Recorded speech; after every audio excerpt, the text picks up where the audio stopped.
A lot of times we don't want to ask the questions because we would rather not know. It is so much easier to stick your head in the sand and go on unknowing and just assume that this is who they are and this is the new normal.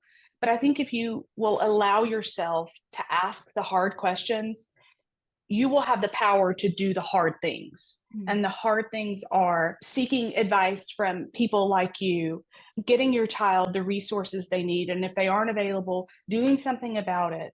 I think when you are educated, you have hope. And when you've got hope, you can do anything.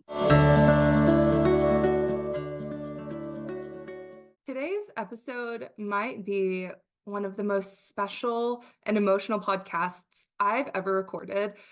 I recorded it with a past client of mine. Her name is Sarah, and her son Henry is on the autism spectrum.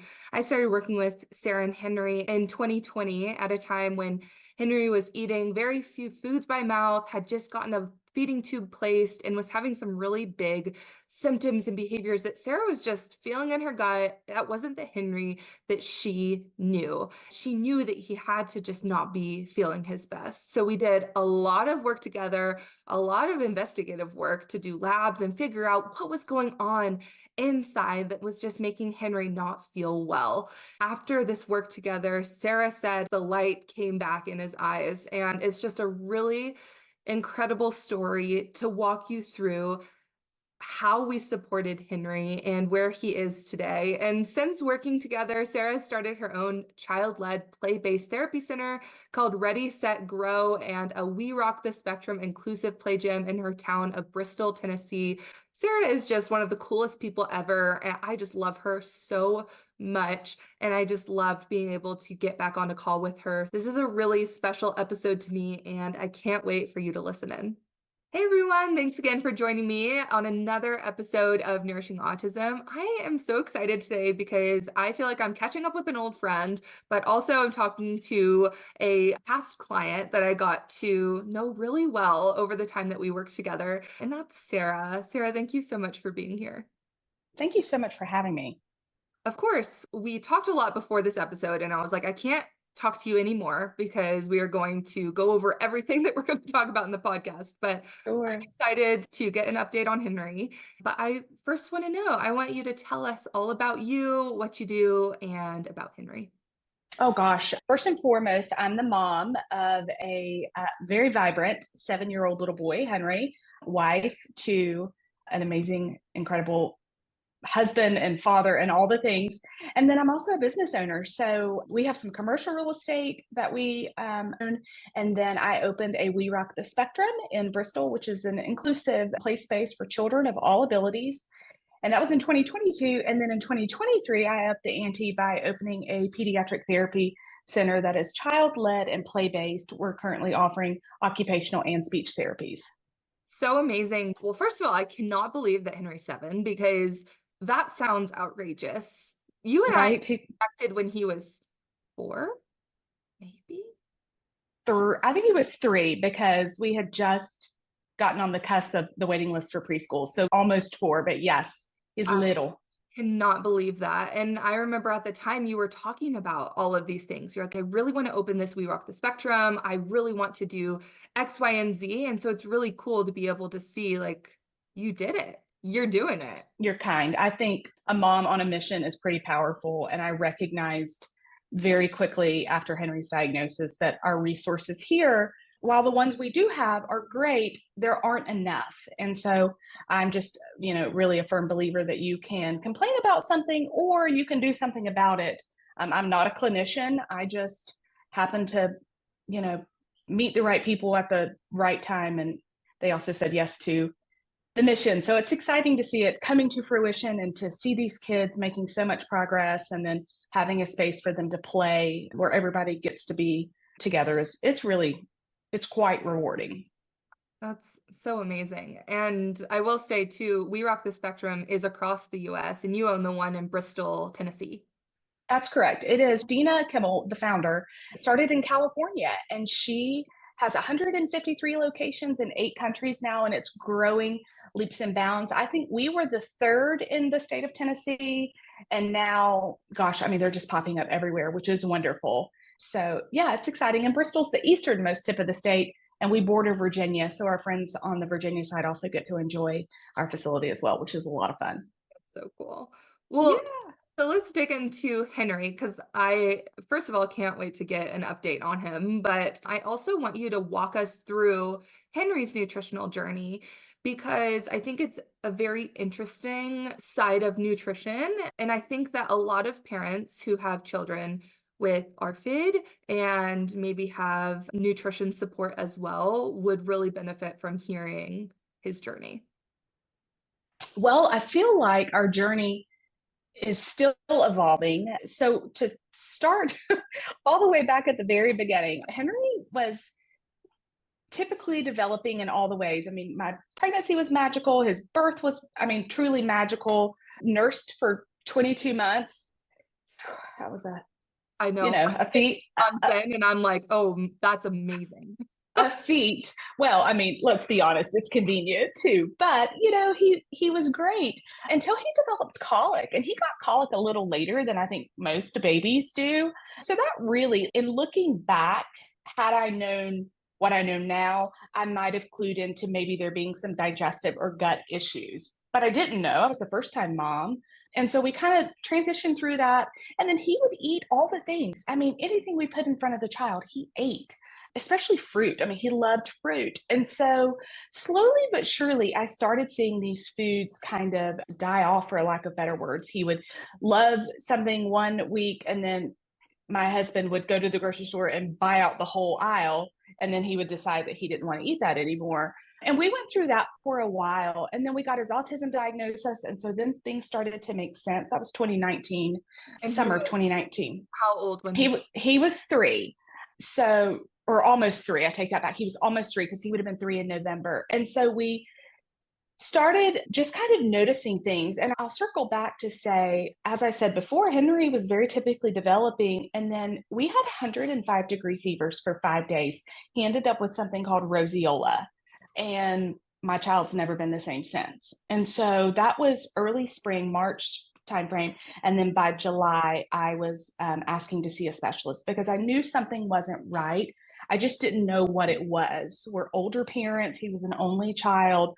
So all of the excuses that could be made were being made as to why he was not talking and dropping foods and all the things that go along with what I assumed to be some sort of neurodiversity. So we get his diagnosis, the foods continue to wane off, and by February, we were in a failure to thrive state. So they hospitalized us over Valentine's Day, and that's when his G tube was placed, because at that point we were desperate for him to get nutrition, and that was the safest and fastest and best way at the time, instead of listening to people that want to tell you, well, when they're hungry, they'll eat. A child with, right? I mean, it blows my mind the number of times I heard that. So we thought it was the right decision. We felt good about it. He still has his G tube. He's 7, but at the time it was scary. I mean, as you can imagine, my tiny little precious heart, and then they send you out of the hospital and they're like, here you go. Good luck. Hope the line doesn't kink or spill or beep in the middle of the night, or all the things that go along with a G tube. So we navigated through that for a while. And then, they sent you home with Pediasure. And I thought, gosh, there's got to be something better than this. Not that there's anything wrong with it, but I just thought, I mean, we just tried to eat a little cleaner than that.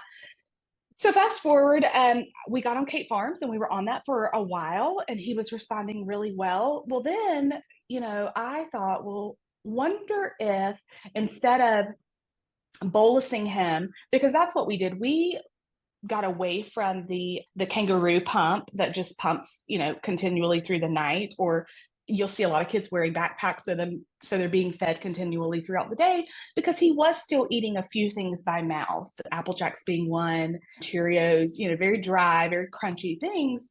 And so we kind of got away from the pump. We started bolusing. And then I'm clearly not a dietitian, but I thought, well, I wonder if I blend food for him, because I knew at that point I'd read enough that the brain needed fat and we needed all of these different things. Well, surely this will be better for him. It'll fill him. We'll have more proteins, all the things, until we realized that that was making him sick. And so that's really when your journey with my family started. I was so unaware at how food affects a child or a person in general, but most especially a child, and most especially a child on the spectrum, and how these reactions present themselves in behaviors. We had sought out an allergist. My 4-year-old had had a colonoscopy, an upper endoscopy, an MRI, because we knew something wasn't right, but nobody could tell me what it was. I just kept getting brushed aside, and almost to the point that I thought, well, I'm sure these people think I'm crazy. Thank God John is a physician, or I know they would have thought I was crazy, because I was asking for things and advocating for my child because I knew that something wasn't right. And it was about 3 o'clock in the morning. I had ordered everything possible from every website known to man to help a child on the spectrum, any sensory, anything. We own it to this day. And it was 3 o'clock in the morning. I will never forget it. And I was scrolling social media, desperate for answers of all things. And I stumbled upon your Instagram. And then I went to your website. I read every single word, every click, everything I could get my hands on. I'll cry talking about it. I read and then reached out to you very blindly. And I thought, I don't care if she is $1 bazillion, if she has one spot for us. I want to have you help us. And you're really the one, and I've told you this before, in my opinion and in my husband's opinion, you saved Henry's life. So Thanks for saying that. I mean, I can recommendations all day long, and it's really hard to implement and stick to it. And that's what you did. So it takes a team, and you're the most important piece of it. And you put into motion all of those different pieces. So I'm grateful for you saying that, but it's really you who made such a difference for Henry. Well, under the guidance of somebody that has dedicated her whole life to this. I mean, I think our pediatrician is wonderful. She's a friend, her husband also a physician and a partner of my husband. So we trust her so much, but she's not a dietitian. And autism isn't her only scope of practice. And so for me, finding the right person with the right knowledge about a very specific topic was almost like a needle in a haystack.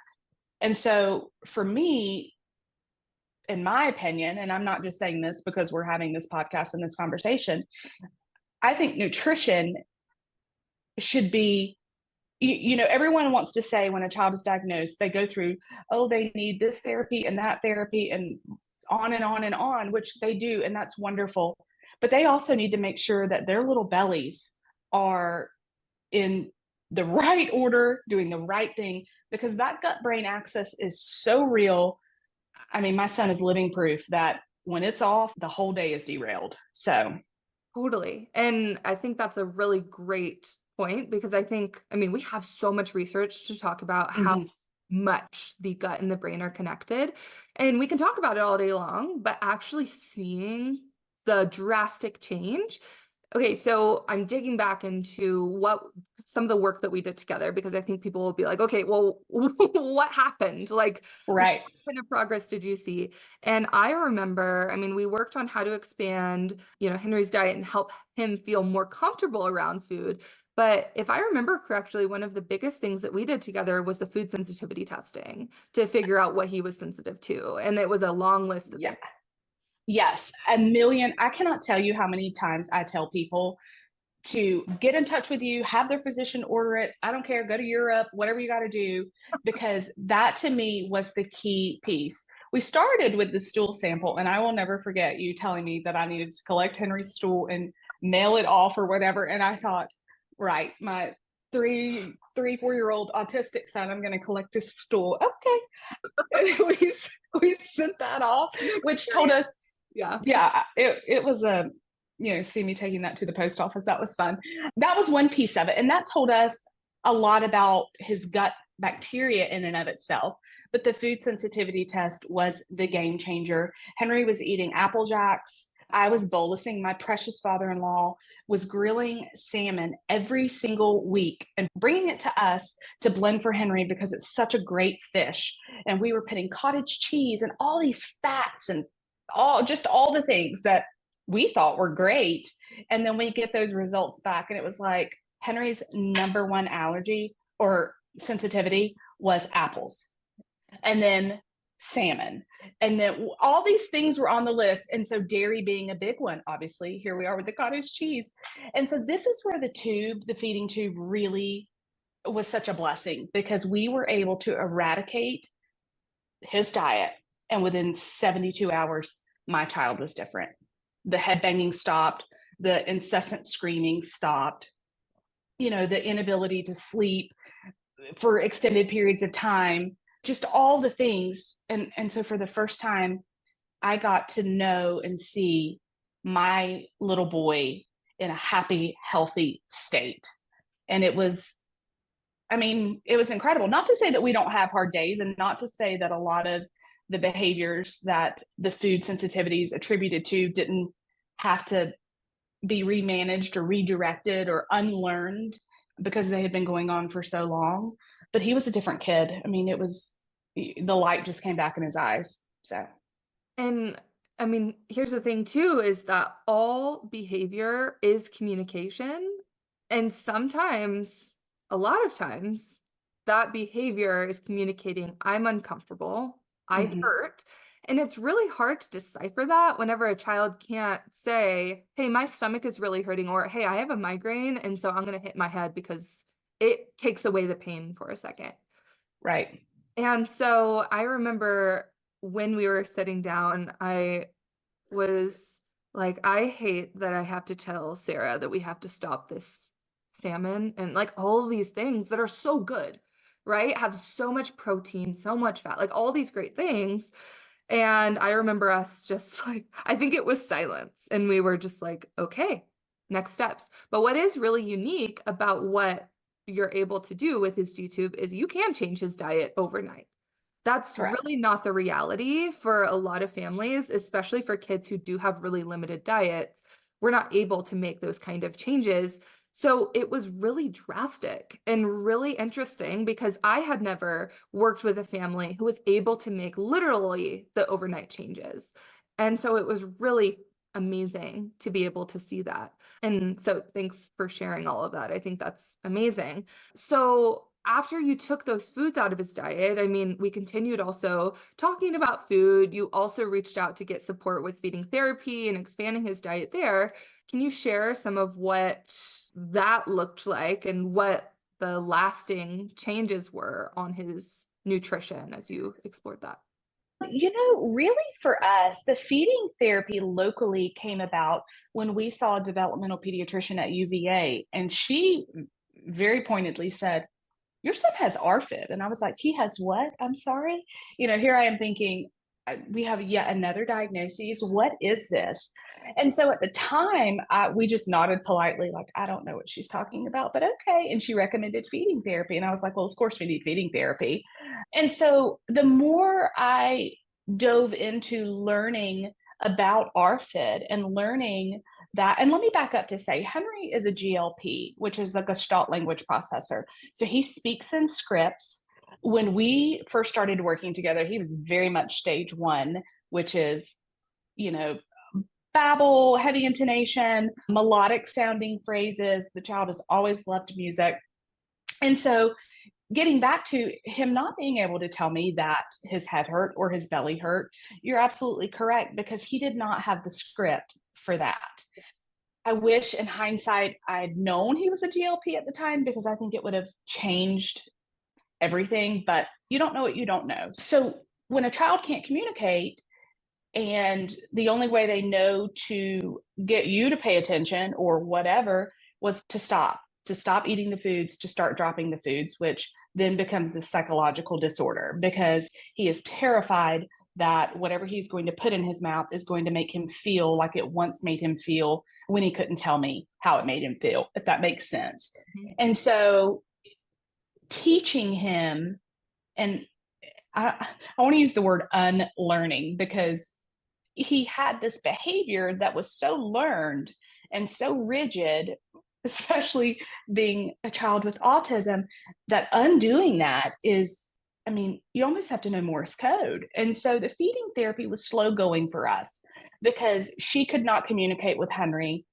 in a way that I mean, she was trying to be analytical with her approach and it just didn't work. And so not to say it didn't work, it just wasn't progressing as quickly as I would have liked to it have progressed. And so what I found that really worked for him was introducing videos that talked about food. He loves the super simple songs. Do you like spaghetti yogurt? Do you like asparagus cake? All of these fun things. And so we were able to take the foods that were in the song, combine them, and that's how we slowly started getting him to try them. It was geared around his interest, which was music, and then it gave him the scripts, and that's where we learned yucky and yummy came from those little songs. So meeting him where he was, communicating in a way that he understood, to me was really the breakthrough in getting him to try new things.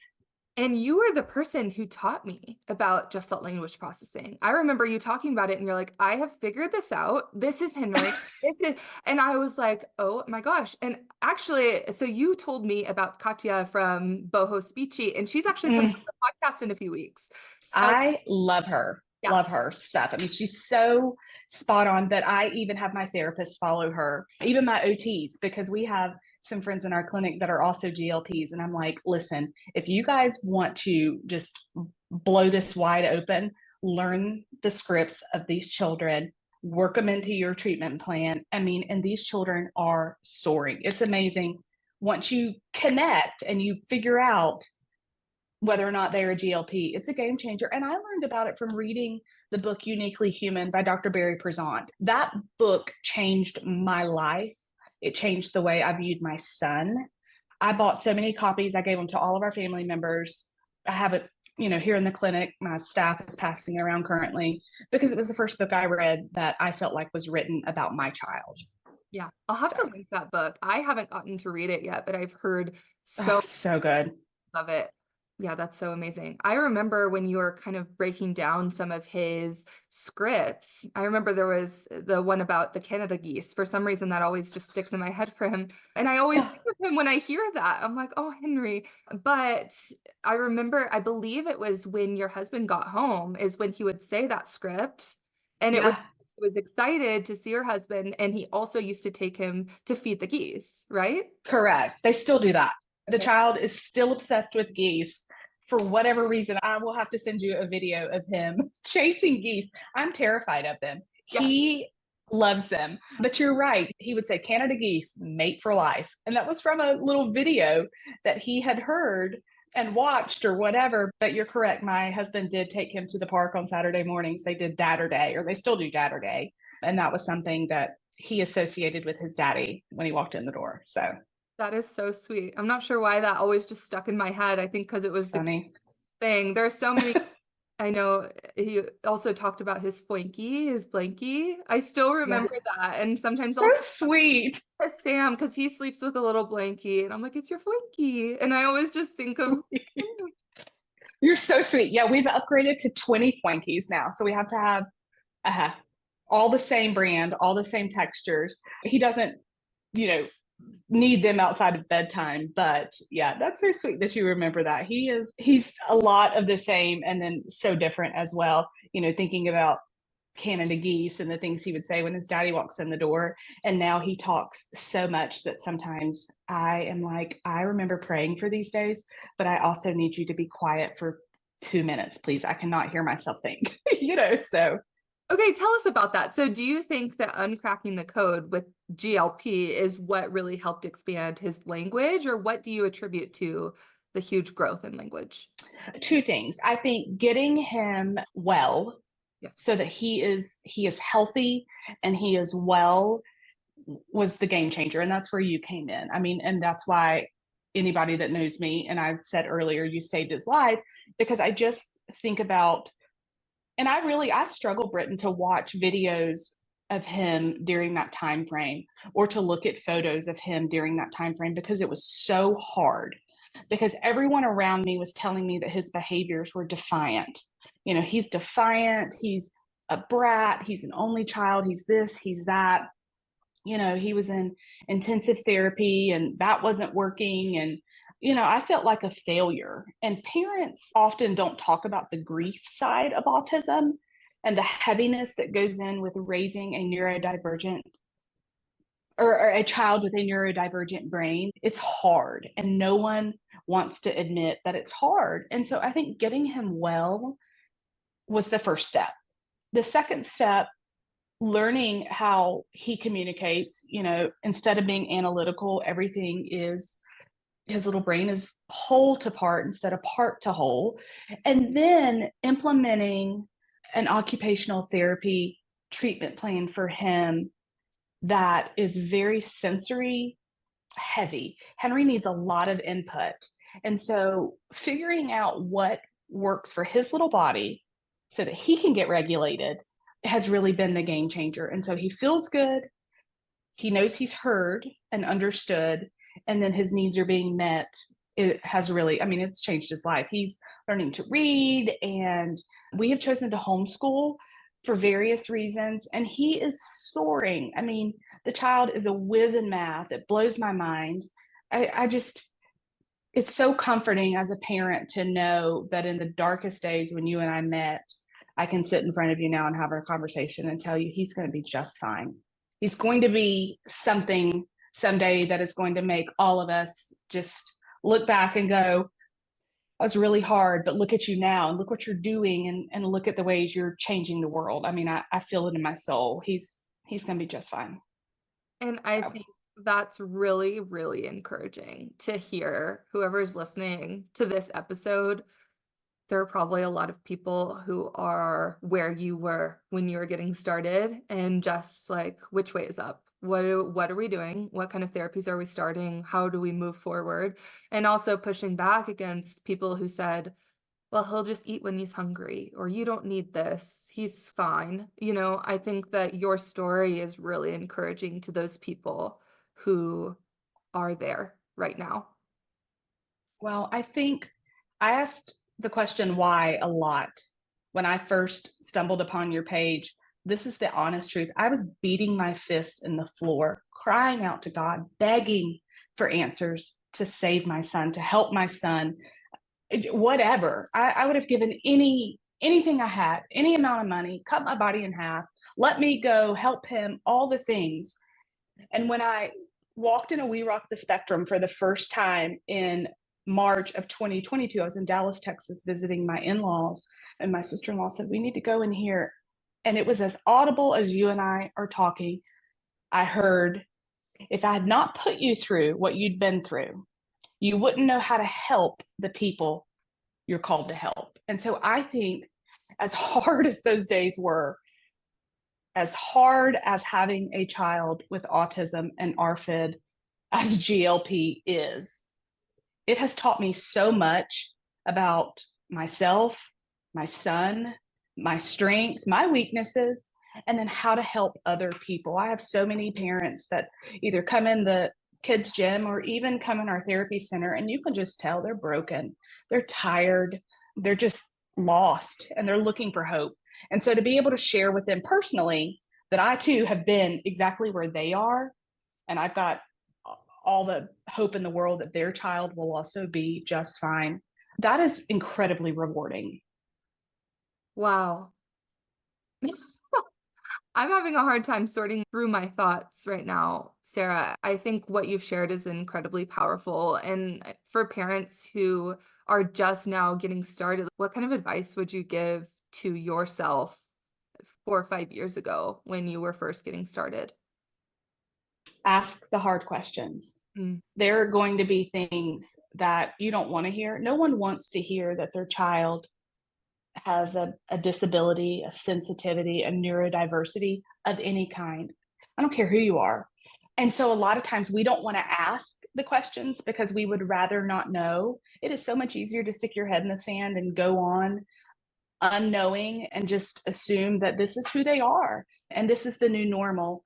But I think if you will allow yourself to ask the hard questions, you will have the power to do the hard things. And the hard things are seeking advice from people like you, getting your child the resources they need. And if they aren't available, doing something about it.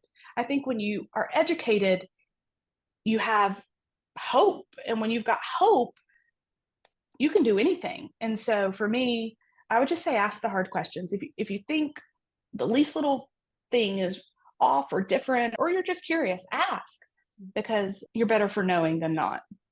True. And that's really brave too. I mean, you have to be really brave to ask those big questions or For to sure. push back against a practitioner that you just feel in your gut is telling you something that's not right for your child. It's all Absolutely.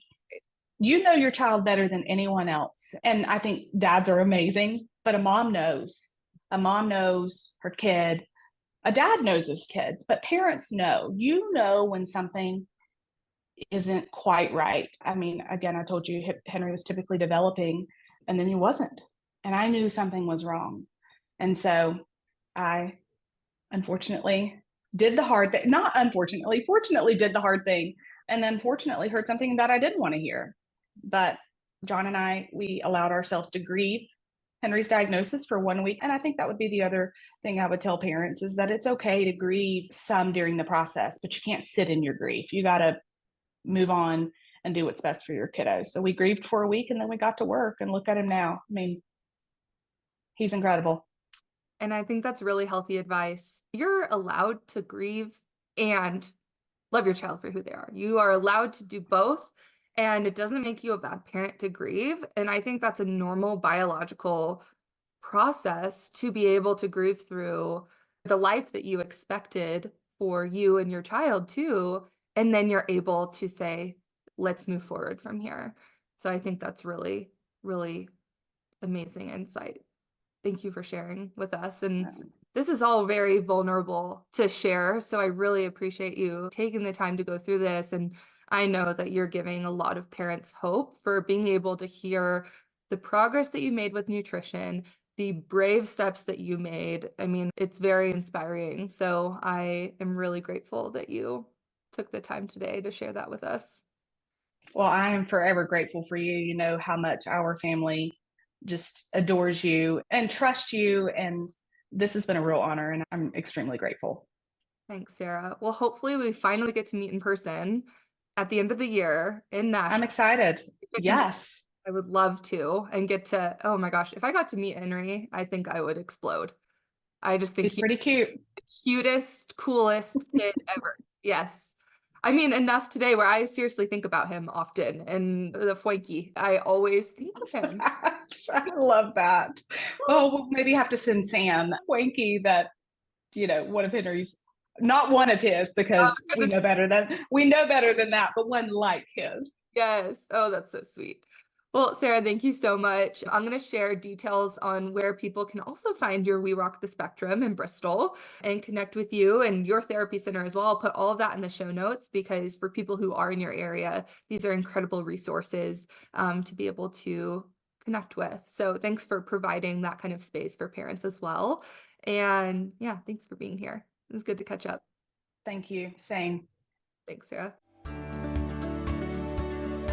Thanks so much for joining me for another episode of Nourishing Autism. If you enjoyed this podcast, I'd love to invite you to join us inside of the Nourishing Autism Collective, an empowering and supportive community for moms of kids on the autism spectrum to get nutrition and picky eating support from me and my team of autism dietitians, access my autism nutrition library, explore hundreds of kid-friendly recipes, connect with other moms on a similar journey, and learn from top autism experts like occupational therapists, speech therapists, and more. Come join us at nourishingautism.co. Also, if you enjoyed this podcast, I'd be so grateful if you shared it with a friend and gave it a 5-star review on Apple and Spotify podcasts so I can spread the word about nutrition for autism and reach more amazing families like you. See you next time.